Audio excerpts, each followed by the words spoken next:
having to be hungover, wasted, or whatever used to be my Sunday mornings a couple of years ago.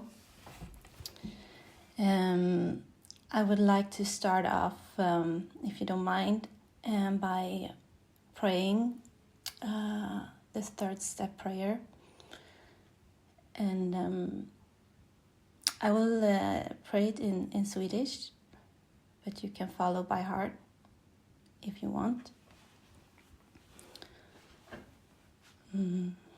Ja, Gud. Jag överlämnar mig till dig. För att du ska forma mig och göra med mig så som du vill. Befria mig från mitt egos slaveri så att jag bättre kan utföra din vilja. Och befria mig från mina svårigheter så att segern över dem kan bära vittnesbördet till de som vi vill hjälpa. Om din kraft, om din kärlek, om ditt sätt att leva. Och jag alltid handla enligt din vilja. And so God, I trust that you will lay in my heart, in my mind, what you want to share through me today. And I give this time to you. I want to do this to remind me that I don't do this myself.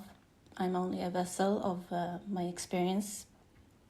And I hope that this, what comes out from me today can be a true love story. For I have come to know God, this power greater than myself, who is the foundation of how I live my life today. Because without this power, I'm a total mess. I cannot, with my own self-will or my own ideas, live a functional, manageable life. It was proven to me all the way up until I started to seek God through the 12 steps. I up until 2010, the New Year's Eve, 2009, 2010 is the last time up until now that I have been totally wasted. I had my last drink in January 8th, 2010. And up until then, I had been drinking more or less every weekend since my early teens.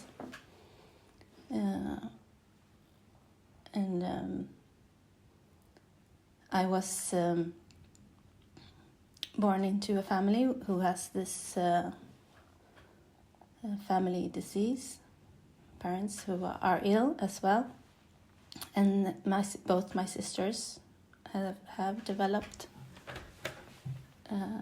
different addictions, and alcohol was used in my home as a way to have fun, to break the ice, break the isolation. So there were a lot of partying going on, and we as children, we were always invited to join with our parents during these parties, and the rest of the time at home it was quite silent.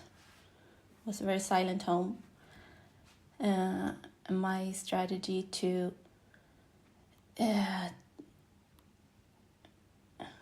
live that life was to maybe you know the expression being a wallflower. I was the child that didn't make any noise. I just kept for myself, while my other sisters were the ones taking place and showing off and being a bad child or whatever. So I kept for myself, quite isolated, and when I drank for the first time myself, I probably was 12 or 13, and it was I was invited by 2 older guys to join at the beach, and they brought beer. So I had a beer, and I felt the effect quite immediately, and I also in that moment felt like, okay,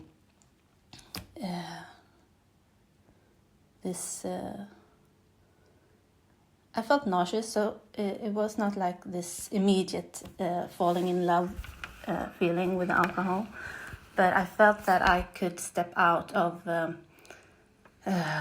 my timidity and my self-bondage. So I interacted with these guys in a way that I would never do as if I had been sober, and it was also my first time that I was like in a sexual interaction with a guy. So and it was not a pleasant thing. So but after this, I used alcohol and seeking for love in this kind of way, seeking for attention, seeking for affirmation, seeking for love with alcohol and in casual relationships, and it was like I tried so desperately to fill this inner void in my chest with this wrong medicine, wrong love. And I did, otherwise I did quite well, with the studies in school and my other ambition to work and to gain money was also like the purpose for my life. I was very focused on material things, and so that was my life. I worked, I earned money, I partied, I drank, and my alcoholism was just getting a more firm grip on me as the years went by. And I knew this. I knew I drank too much. I only hung out with friends who drank the way I did. I had this very early the craving and the obsession that there was no natural stop for me when I started drinking, and if it ran out, it was a disaster. So I could go to any lengths in that manner to find more alcohol, and it turned out to be like I chose my friends which suited my drinking, and those who were my true friends, who were like normal drinkers, I turned my back on them. I turned my back on my family. I isolated myself, so it was just me, my drinking buddies, and the alcohol that mattered to me. And as I described, my incapability to have real healthy relationships, either if it was with friends or with or romantic relationships. I was always like so distanced, and the alcohol was really the only thing that I could look forward to as a relief of my inner bondage. And that was my life. I didn't have extreme consequences. My consequences were relational, emotional, and spiritual. And I lived for the next drink. And what happened after those 15, 16 years living in that, with that as my highest purpose, drinking, it came to a point when I had to decide, should I continue or should I not? And the thing was that I had been in a roller coaster relationship for about 7 years, and in January 2010 I got pregnant, and I think that was the first time that I ever had this idea coming to my mind that, okay, if you're gonna do this, if you're gonna keep this baby, you can't drink. And it was so scary and overwhelming because I had no idea of how I could not drink. And I wasn't sure if I would be able to cope or to keep up or hold up. No? But I fell for the pressure since both my best friend and my baby sister, they were both in the same situation. They were expecting their babies, so I didn't want to be, I wanted to be included in that. So I decided, okay, I will keep this child, and no matter what happens, because this relationship I was in was, as I said, was a total roller coaster relationship. We were not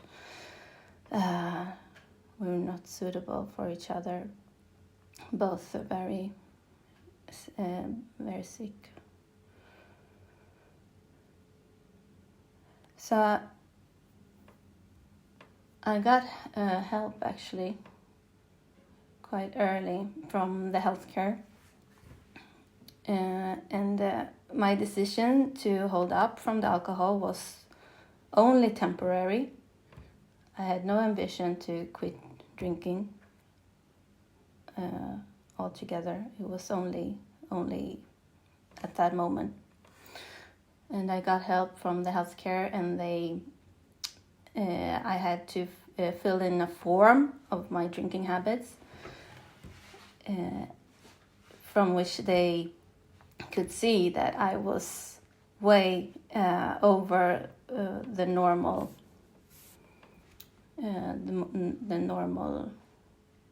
results.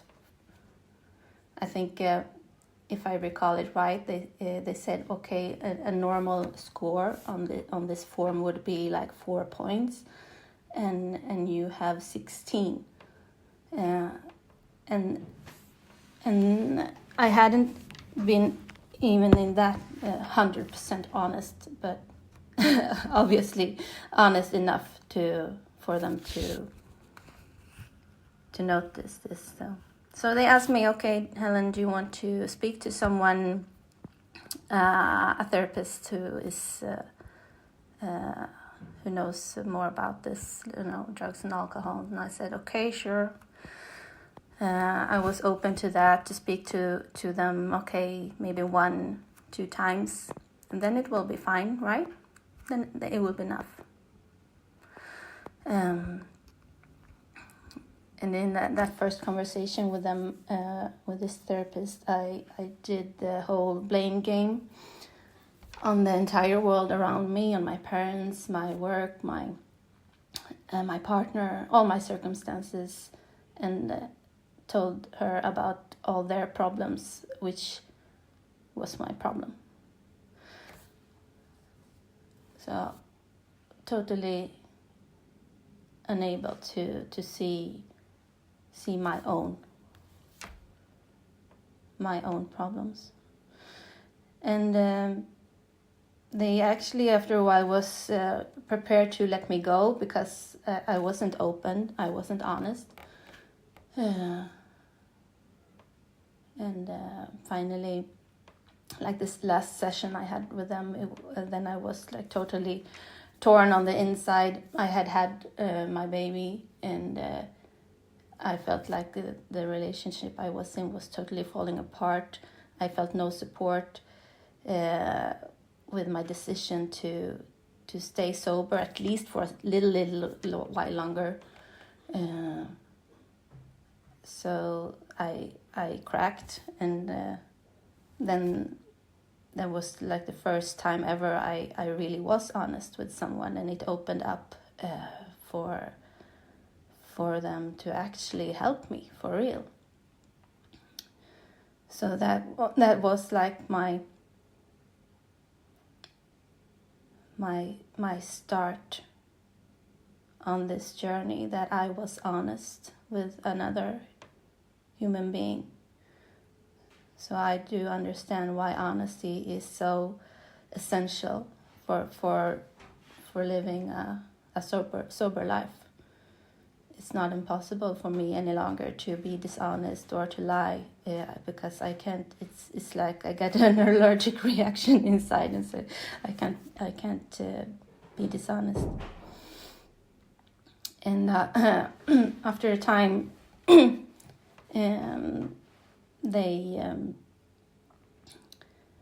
they sent me to 12 steps to AA, and they said, okay, Helen, we have done what we can for you here now at this center.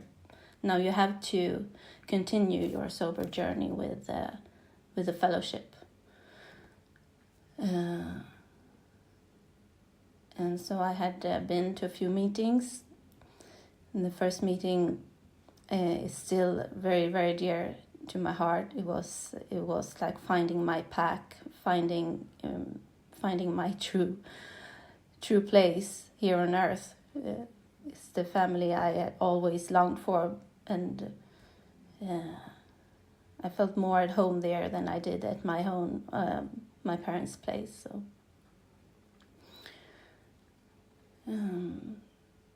So I fell in love with AA and the love and the genuine people there. And I got very early, I got to hear that this is about disease. It's not about me having a bad character. It's not about me being a bad person. It's like I have this disease, and I got it described as it is in the big book, that I could relate to this reaction, this abnormal reaction, as an allergy, that when I drink there is no stop.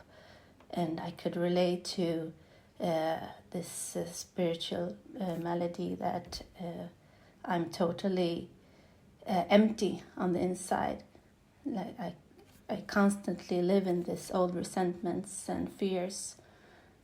It was like my my natural state of being, thinking and feeling, being all caught up in old resentments, and how it constantly led me to that drink again. And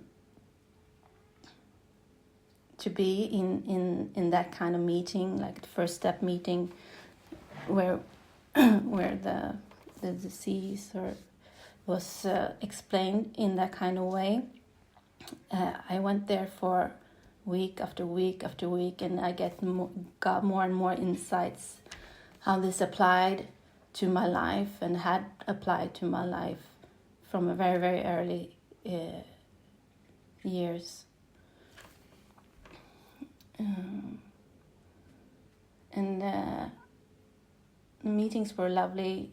I believed the people who spoke about a power greater than myself, and I knew I needed it. But I was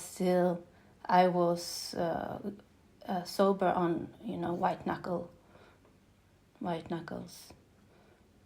I didn't get a sponsor until after a few months. And my first personal contact, I want to share this briefly, with God was even before I started working with the steps and before I took a sponsor. And the situation was that I was maybe a year and a half sober, still white knuckle sober, and with help from meetings, of course. But I was going on a trip with the company I worked at, and it had always been a lot of partying with that with those people. So we had we would be going on we had a 10-year anniversary of the company, and traveling to Bangkok for a few days. And I was in that place that I didn't want to drink. I was scared to start drinking. And I had built up a lot of anxiety going on this trip. And as the stewardess, they start serving the drinks on the flight, and this anxiety peaks into a panic attack. And I have nowhere to turn, it's like an internal roar in my chest, in my belly, like desperately screaming after God.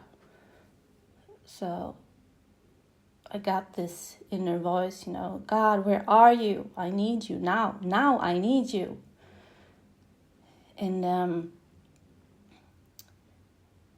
in an instant, this panic attack is faded. And I get very, very loving, soft response in my heart, and which says Helen, it's all right. I'm here. And this experience, this spiritual experience, is so dear to me, because it was from that point I know that God is with me. God is watching over me. He follows me every step where I am. I have only to be open myself to invite this, to ask for help, to ask for guidance, ask for support.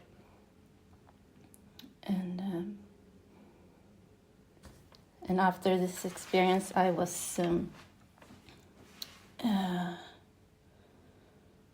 free during that whole trip in Bangkok. from the anxiety about the alcohol, and I had a great time. Actually, I got to spend time, share room with another colleague who didn't drink, so we got like stuck to one another, held each other's company. So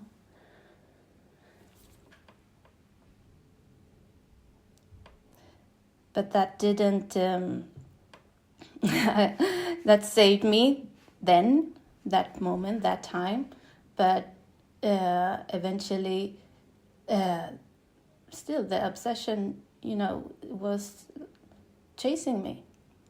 So I got more scared to start drinking than I was afraid to actually grab a sponsor and do this, what's suggested in the 12 steps. So after 4 months from when, maybe 4 or 5 months from when I came to my first meeting, I asked a sponsor, a woman, for help. And I was so open, I was so willing. I didn't discuss with her, she helped me reading the big book. And the transformation that has been, it's, I don't know, it's amazing, I could acknowledge that God is everything. I decided to put my will in my life in His care. And when I read this third step prayer from the big book the first time, it was like a key. It clicked in my heart. Something turned, and I cried, and I was so open. And I was so scared to do this inventory, to see, to be in confrontation with myself and my past, and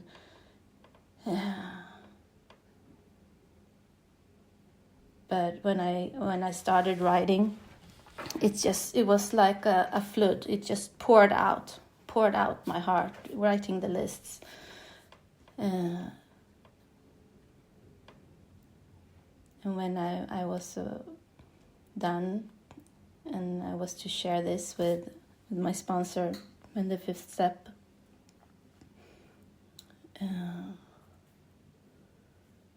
I don't know what I was expecting, but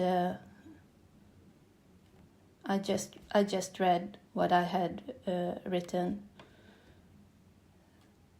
I had trust in her that it would stay between us. So,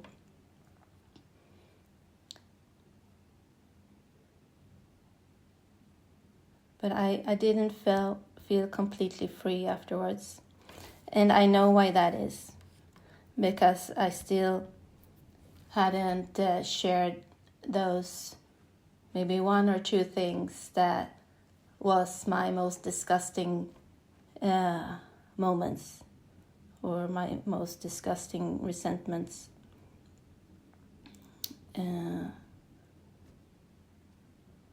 So I had to deal with that in my second time doing the steps. But we went through, so I did my best at the time. I put my faith in God, and reading these prayers from the big book, I started to making amends, reaching out to those people I had hurt, and opened up for them to share their story. And it's amazing, what I make up in my mind, and my fears, meeting people who I've hurt, and they just respond to me with love and say, you know what,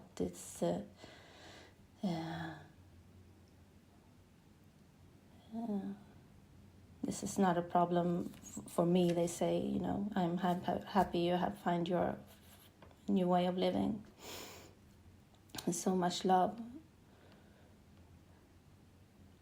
And what has saved me is continually is just keep on practicing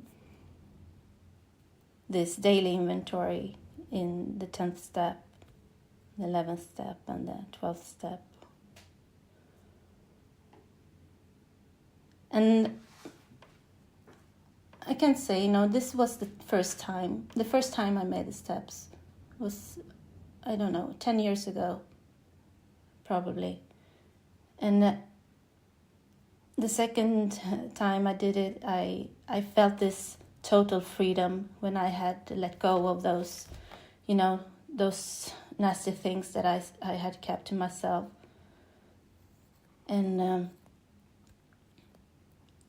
as I said earlier, being totally honest today is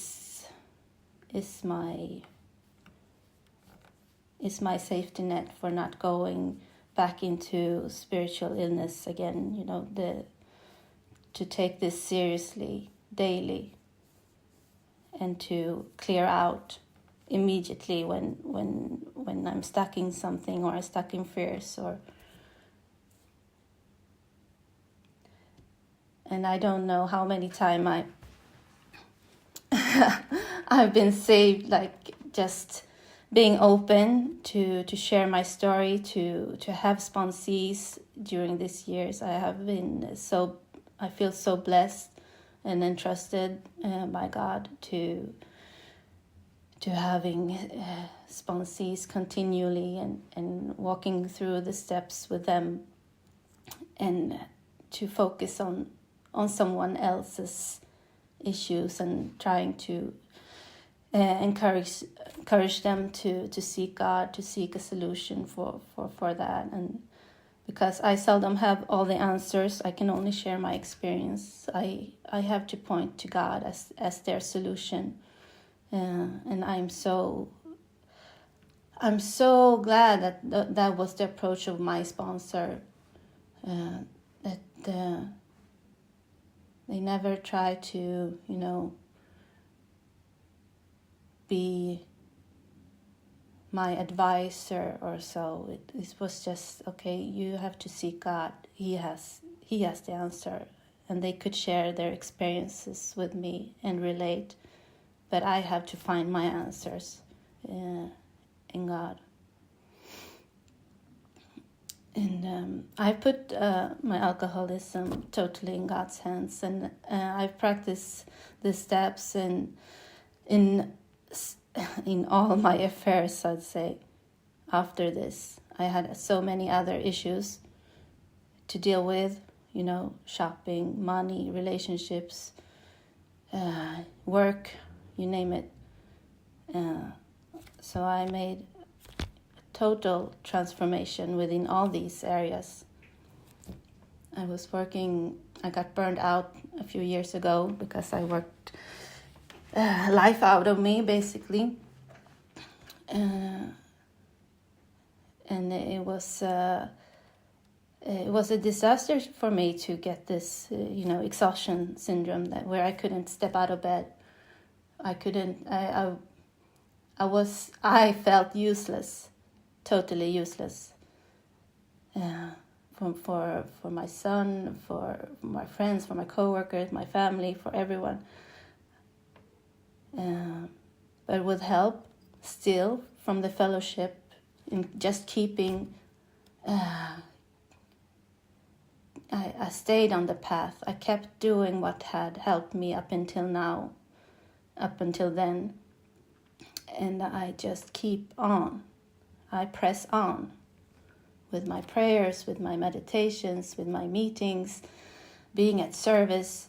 As I said in the beginning, I'm here today because I said yes to service. I said yes to sharing my story, trying to, share identification, hope, and inspiration. to those who suffers, not only newcomers, but we all suffer from time to time, no matter how long time we have in this fellowship, in the program with God. And but my experience is that God is with me in everything, my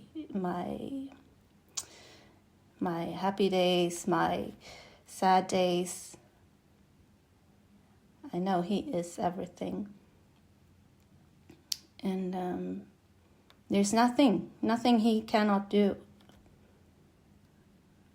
And just me being here today, this morning, is so much proof to me that God works in mysterious ways, both when it comes to the outer world and in my internal change and my internal transformation.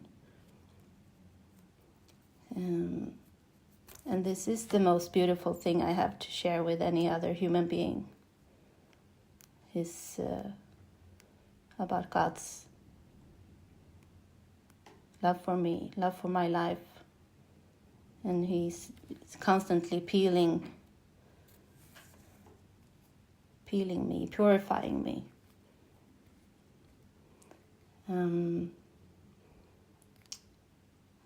Yes, I think time's up soon, and I think I'll leave it there. And thank you again for inviting me, and bless you, everyone, on your sober journey. Thank you.